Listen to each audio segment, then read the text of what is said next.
मैंने अपनी सारी जिंदगी एक ही सपना देखा था, गरीबी से आजादी। जब मैं दुबई के उस चमचमाते पेंट हाउस की छत पर खड़ी थी, जहां कांच की दीवारें रेगिस्तान की सोने सी रेत को चांदी बना देती थी, तो लगा था कि सपना पूरा हो गया। मेरे पहले पति इंद्रजीत की तंग गलियों वाली दुनिया, उसकी छोटी-छोटी खुशियाँ, उसकी मामूली नौकरी, सब पीछे छूट चुके थे। करण ने मुझे वो सब दिया जो इंद्रजीत सिर्फ सपने में सोच सकता था, पर सुकून नहीं था, क्योंकि ये सब एक लाश की कीमत पर मिला था। मुझे आज भी याद है वो रात, मेरे हाथ कांप रहे थे जब मैंने इंद्रजीत के दूध में जहर मिलाया था। वो मेरे लिए कत्ल नहीं था, वो गरीबी का अंत था। मैंने सोचा था कि ये मेरा सबसे बड़ा पाप, मेरी सबसे बड़ी कामयाबी बन जाएगा। एक ऐसी कामयाबी जिसने मुझे रानी बना दिया, पर रानी बनकर भी मैं कैद थी, दौलत की नई कैद में। उस रात ठीक 2 बजे दरवाजे पर दस्तक हुई। दुबई में 2 बजे रात को कोई दस्तक नहीं करता। मेरा दिल धक से रह गया। मैंने सोचा शायद कोई गलती से आ गया हो। दरवाजा खोला तो बाहर सिर्फ एक आदमी था और एक पुरानी सड़ी हुई खुशबू। वो खुशबू जो मैंने सालों पहले इंद्रजीत के फटे कुर्ते से सूंघी थी। मैंने बिना चेहरा देखे दरवाजा जोर से बंद कर दिया। बंद दरवाजे के बाहर से वही आवाज आई जो कभी सिर्फ अंधेरे में मेरे कानों में गूंजती थी। आरुषि, आ गई ना तू? ऊपर वो लहजा, वो गरीबों वाला लहजा। हम दोनों के बीच का एक राज था। मेरा पूरा बदन कांप उठा। मैं जानती थी कि वो मेरी दौलत नहीं, मेरी मेरी कमजोरियों को जानता है। उसने कहा, मैं भीख मांगते मांगते यहाँ तक पहुँचा हूँ, अब तेरी अमीरी भी छीन लूंगा। मैंने पागलों की तरह चिल्लाना शुरू कर दिया, करण, करण, दरवाजे पर देखो कौन है। करण बिस्तर से उठा, गुस्से में आया, दरवाजा खोला। वहां सन्नाटा था। तूने कोई बुरा सपना देखा होगा आरुषि। दुबई में रात 2 बजे कौन आएगा? उसने मेरी बात को यूं टाल दिया जैसे मैं कोई पागल औरत हूँ, पर मेरे अंदर शक का एक नया बीज बोया जा चुका था। सुबह जब मैंने दरवाजे की देहरी देखी, तो वहां एक मुड़ा हुआ पुराना चांदी का ताबीज पड़ा था। वही ताबीज जो इंद्रजीत की लाश के पास से मिला था। मेरी दुनिया फिर हिल गई। ये सपना नहीं था, ये सबूत था कि कोई और भी मेरे राज को जानता है।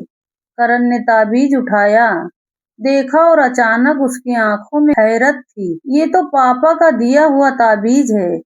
इंद्रजीत के पास कैसे? ये मेरे लिए सबसे बड़ा झटका था। इसका मतलब था कि मेरे कत्ल के इस सारे ड्रामे में मेरे ससुराल के लोग भी शामिल थे। मैं सिर्फ उनके हाथ की कठपुतली थी। अगले दिन मेरे फोन पर एक अनजान नंबर से मैसेज आया, तेरे उस पाप को उस साधु ने देखा था, मैं तुझे नहीं छोड़ूंगा। मुझे याद आया उस रात जब मैंने जहर मिलाया था। घर के बाहर एक साधु बैठा था। मैंने उसे नजरअंदाज कर दिया था, पर अब वही साधु मेरा सबसे बड़ा गवाह बन चुका था। धीरे धीरे मेरी दुनिया उलझती चली गई। करण पर शक होने लगा। उसने मुझे एक नया हीरो का हार गिफ्ट किया, पर उसका डिजाइन इंद्रजीत के टूटे हुए ताबीज से बिल्कुल मिलता था। ये कोई इशारा था। मैंने उसे फोन पर किसी से गुस्से में बात करते सुना। मेरा सब कुछ ले जाएंगे, उसकी आवाज में दौलत खोने का डर था, किसी इंसान के गम का नहीं। मुझे समझ आ गया था, इंद्रजीत के गरीब रिश्तेदार मुझसे इंतकाम नहीं, सिर्फ पैसा चाहते हैं। करण ने मुझसे झूठ बोला था कि वो चैरिटी करता है। मैं जानती थी कि उसके हर चैरिटी के पीछे कोई काला कारोबार छुपा है। हम दोनों नैतिकता का स्तर एक ही था, दौलत के लिए कुछ भी। फिर एक अनजान औरत का फोन आया। इंद्रजीत के खून की कीमत चाहिए, वरना बता दूंगी तूने करण के लिए कत्ल किया है। वो कोई और नहीं, उनके खेल का एक और मोहरा थी। सब कितने सस्ते में बिक जाते हैं। आखिरकार मैंने मुर्दा घर के रिकॉर्ड चेक करवाए। सबसे बड़ा वहम सच हो गया। लाश की पहचान कभी पक्की तौर पर हुई नहीं थी। इंद्रजीत जिंदा है, या किसी ने मुझे हमेशा के लिए इस मानसिक यातना में डाल दिया है कि मेरा पाप अधूरा रह गया। मैंने करण पर नजर रखनी शुरू की। एक दिन उसकी गाड़ी का पीछा किया।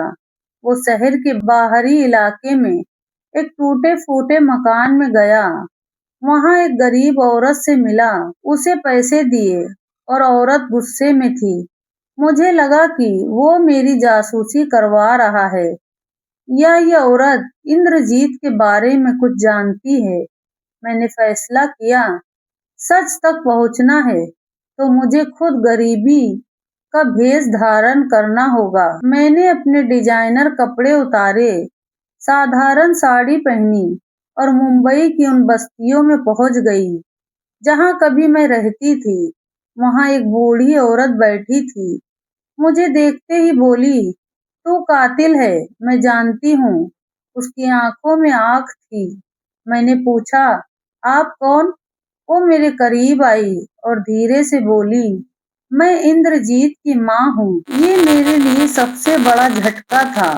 वो बदला और संपत्ति के लिए दुबई से मुंबई आई थी। उसने कहा, तूने मेरे बेटे को मारकर सोचा था कि सुखी रहेगी, तेरी सारी दौलत तबाह हो जाएगी। उसने मुझे करण की एक चोरी की डायरी दी।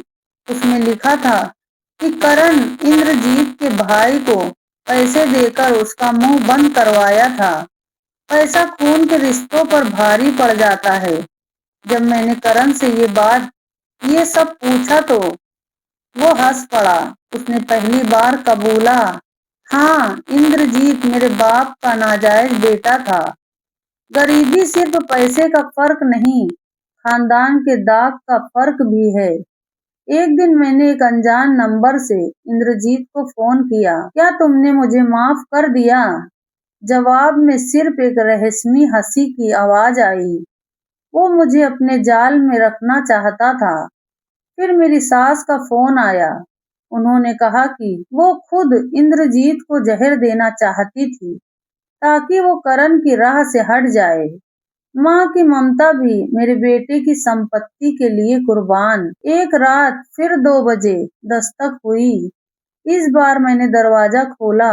इंद्रजीत खड़ा था, गुस्से में नहीं, मुस्कुराते हुए। ये नया खेल था। वो अब प्यार का ड्रामा करके बदला लेना चाहता था। एक दिन नौकर ने बताया कि करण हर गुरुवार को कहीं छुपकर जाता है। मैंने उसका पीछा किया। एक पुराने मकान के पीछे वाले कमरे में झांका तो मेरे मुंह पर हाथ आ गया। इंद्रजीत और करण दोनों साथ बैठे हंस रहे थे। करण ने मुझे पकड़ लिया और हंसकर कहा, इंद्रजीत ने खुद अपनी मौत का नाटक किया था ताकि वो पहचान बदलकर अमीर बन सके। मैं कातिल नहीं थी, मैं सिर्फ एक मूर्ख औरत थी। मेरा सबसे बड़ा गुनाह जहालत थी। इंद्रजीत अब मिस्टर रयान बन चुका था। उसकी बोली, कपड़े, हाव भाव सब नए। एक दिन वो हमारी पार्टी में आया। करण उसे देखकर बिल्कुल सामान्य था। मैंने पूछा, तुमने मुझे क्यों नहीं बताया कि वो जिंदा है? करण ने ठंडे लहजे में कहा, तेरा क्या नुकसान हुआ? तू गरीबी से तो निकल आई ना। ये जवाब मेरे गाल पर तमाचा था। मेरे लिए मेरी जिंदगी सिर्फ एक सौदा थी। धीरे धीरे इंद्रजीत ने मुझे ब्लैकमेल करना शुरू किया। मेरे गरीबी के दिन, मेरे पुराने फोटो, मेरे डर, सब मेरे खिलाफ हथियार। मुझे लगा कि मैं कातिल बनकर भी सुकून नहीं पा सकी। फिर एक दिन दुबई पुलिस हमारे घर आई। करण ने मुझे एक नजर से देखकर कहा, याद रखना जहर तूने दिया था। मैंने पुलिस को सब बता दिया कि इंद्रजीत का कत्ल एक ड्रामा था। पुलिस ने मुझे हिरासत में ले लिया। बाहर एक गरीब दिखने वाली हिंदुस्तानी औरत ने मेरी जमानत करवाई। उसने मुस्कुराकर कहा, मैं जानती हूँ तू बेकसूर है, असली गुनहगार कोई और है। वो राधिका थी, इंद्रजीत की दूसरी पत्नी। इंद्रजीत ने उसे भी गरीबी का डर दिखाकर इस्तेमाल किया था। मैंने करण को छोड़ दिया, सारी दौलत को हिकारत से देखा। एक मेहनत कश लड़के राहुल से दोस्ती की, उसे इंद्रजीत और करण के सामने लाई। मैंने कहा, मैं तुम्हारी दागदार दौलत छोड़कर गरीबी चुन रही हूँ। इंद्रजीत हंसा, तू कभी खुश नहीं रहेगी आरुषि। तू गरीबी से भागी थी, फिर से गरीबी के सहारे जा रही है। पर राहुल ने एक दिन मेरा हाथ थामा और कहा, गरीबी कोई अभिशाप नहीं आरुषि, ये एक इम्तिहान है। उसकी सच्चाई ने मुझे हिला दिया। मैंने खुद को उसके सामने गुनहगार पाया। मैंने दुबई छोड़ दिया, राहुल के साथ गुजरात लौट आई। हमने एक छोटा सा आश्रम खोला। वफा विकेतन बिना सूद का कर्जा देते थे। राधिका भी हमारे साथ आ गई। गुजरात में एक नए बाबा आनंद गिरी का डंका बज रहा था। जब मैं राहुल के साथ उसकी कुटिया में गई तो मेरी सांस रुक गई। बाबा आनंद गिरी कोई और नहीं, इंद्रजीत था। सफेद धोती, रुद्राक्ष की माला, लोग उसके चरण छू रहे थे। वो धर्म के नाम पर लोगों को लूट रहा था। मैंने और राहुल ने मिलकर उसके खिलाफ सबूत जुटाने शुरू किए। असली साधु मिला, वो बूढ़ा साधु जिसे इंद्रजीत ने अपना भेष देकर चुप करा दिया था। उस साधु ने हमें सारी रिकॉर्डिंग दी। हमने प्रेस कॉन्फ्रेंस की। बाबा आनंद गिरी का भांडा फूट गया। पुलिस ने उसे पकड़ लिया, पर आखिरी झटका अभी बाकी था। इंद्रजीत ने मुझे जेल से एक लंबा पत्र लिखा। उसमें लिखा था, वो रात जब 2 बजे दस्तक हुई थी, वो मैं था आरुषि। मैं खून से सने कपड़ों में खड़ा था। तूने मेरे चेहरे से ज्यादा मेरे कपड़ों में मौत देखी थी। तूने दरवाजा बंद कर दिया। मैंने तुझे वो डर दिया जो तुझे न जिंदा रहने देगा न मरने देगा। मेरा पूरा वजूद जल गया। वो नफ्सियाती यातना किसी शारीरिक सजा से बड़ी थी। राहुल भी टूट चुका था। इंद्रजीत ने सारी संपत्ति एक ट्रस्ट में डाल दी। करण फटे कपड़ों में मेरे आश्रम के बाहर आया, भीख मांगता हुआ, आरुषि वापस आ जा, हमारे पास अभी भी ब्लैक मनी है। मैंने उसे कुछ पैसे दिए और कहा, गरीबी कोई लानत नहीं करण, लानत तुम्हारा लालच है। मैंने दौलत ठुकरा दी, करण को छोड़ दिया, अपना सारा वक्त उन औरतों की मदद में लगा दिया जिनका इस्तेमाल अमीरों ने किया था। मेरे हाथ साफ थे, दिल पर अभी भी दाग थे, पर अब मैं गरीबी में खुश थी। एक दिन मैंने आश्रम की सीढ़ियों पर बैठी एक छोटे बच्चे को कहानी सुना रही थी। बच्चा हैरान था, आपने वो आलीशान जिंदगी क्यों छोड़ी? मैंने मुस्कुराकर कहा, बेटा, जो औरत एक बार वफा का खून कर दे, वो ऐश में भी खुश नहीं रह सकती।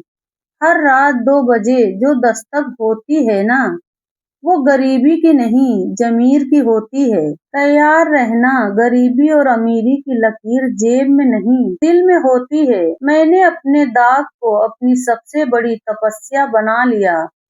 ये मेरे लिए सिर्फ एक नया जीवन नहीं था, ये मेरी रूह की मुक्ति थी। समय बीतता गया। वफा विकेतन अब गुजरात के उस छोटे से गांव से निकलकर पूरे राज्य में फैल चुका था। बिना सूद के कर्जे, मुफ्त शिक्षा, औरतों के लिए स्वावलंबन केंद्र। हमने गरीबी को अभिशाप नहीं, इम्तिहान बनाने की कोशिश की। राहुल मेरे साथ कंधे से कंधा मिलाकर चलता रहा। राधिका कानूनी जाल में फंसी, औरतों को अदालत से छुड़ाती।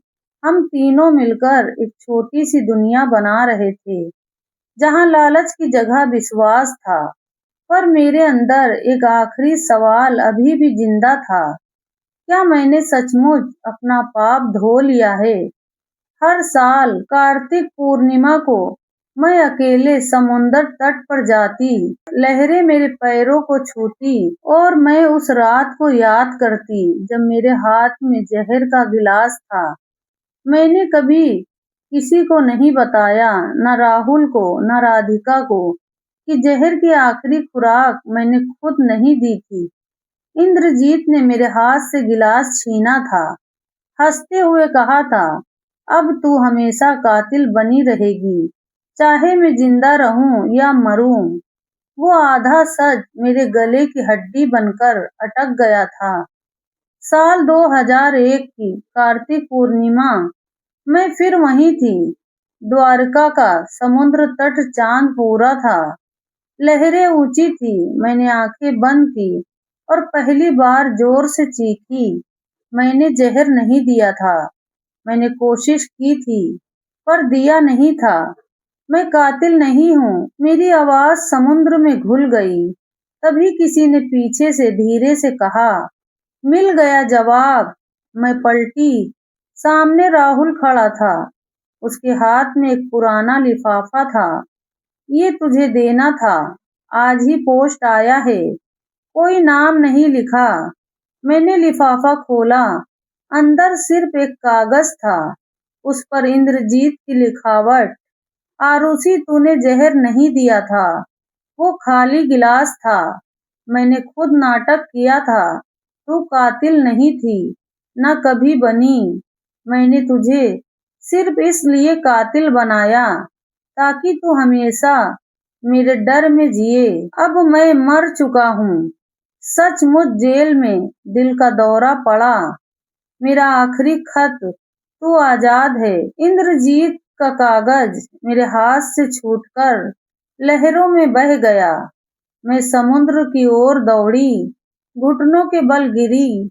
पहली बार रोई, ऐसी रोई कि जैसे सारी जिंदगी का बोझ साथ उतर गया हो। राहुल ने मुझे चुपके से गले लगाया। अब सचमुच आजाद है तू, आरुषि। उस रात मैंने फैसला किया, अब कोई समस्या नहीं रहेगा। अगले दिन वफा विकेतन के मंच पर मैंने सारी कहानी कह सुनाई। हर झूठ, हर डर, हर गलती। हजारों लोग सुन रहे थे, मेरी आवाज नहीं कांपी। मैंने अंत में कहा, मैं कातिल नहीं थी, पर मैंने कातिल बनने की कोशिश की थी। वो कोशिश भी पाप था। आज मैं उस पाप को सबके सामने स्वीकार करती हूँ, ताकि कोई औरत गरीबी के नाम पर अपना जमीर ना बेचे। ये मेरी अंतिम तपस्या है। हॉल में सन्नाटा था। फिर एक बूढ़ी औरत उठी, इंद्रजीत की माँ। वो मेरे पास आई, मेरे माथे पर हाथ रखा और बोली, माफ कर दे बेटी, हम सबने एक दूसरे को मार डाला, कभी जहर से, कभी लालच से। आज तूने सबको जिंदा कर दिया। उसके बाद जो हुआ वो किसी चमत्कार से कम नहीं था। लोगों ने अपने गहने, अपनी जमीनें, अपना सब कुछ वफा विकेतन को दान कर दिया। हमारा छोटा सा आश्रम एक दिन पूरे भारत का सबसे बड़ा स्वावलंबन आंदोलन बन गया। नाम रखा गया आरुषि फाउंडेशन। मैंने मना किया था, पर सबने कहा, ये तेरी मुक्ति की मिसाल है। साल 2026, मैं 50 साल की हो चुकी हूँ। राहुल अब मेरे साथ नहीं रहा। 2 साल पहले वो शांति पूर्वक चल बसा। उसकी समाधि आश्रम के आंगन में है। हर सुबह मैं वहां बैठकर उससे बातें करती हूँ। राधिका फाउंडेशन की अध्यक्ष है। लाखों औरतें आज अपने पैरों पर खड़ी हैं। आज फिर कार्तिक पूर्णिमा है। मैं वही द्वारिका तट पर हूँ। चांद पूरा है, लहरें ऊंची हैं, पर अब कोई दस्तक नहीं होती। न रात को 2 बजे, न कभी। मैंने रेत पर लिखा, गरीबी अभिशाप नहीं, लालच है, जमीर जिंदा रखो, दुनिया अपने आप अमीर हो जाएगी। लहरें आई और मेरी लिखावट मिटा दी। मैं मुस्कुराई, अब मेरे अंदर कुछ मिटाने को बाकी नहीं था। मैंने आंखें बंद की, हवा में एक हल्की सी आवाज गूंजी और इस बार मैंने जवाब दिया। मैं घर लौट आई। ना इंतकाम बचा, ना पछतावा, बस एक औरत की सच्ची मुक्ति।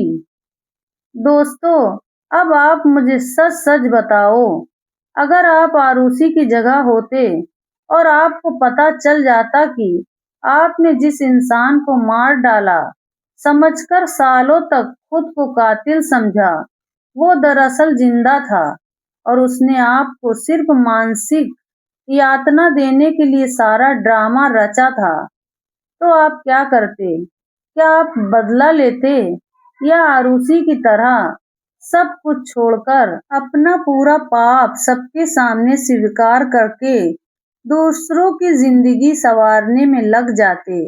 आपका जवाब कमेंट में लिखें, मैं इंतजार कर रही हूँ। तो साथियों, आपको ये कहानी कैसी लगी? कहानी अच्छी लगी तो लाइक करें और मेरे चैनल कहानी की शान को सब्सक्राइब करें और अपने दोस्तों के साथ शेयर करना ना भूलें। पूरी कहानी देखने का आप सबका दिल से धन्यवाद।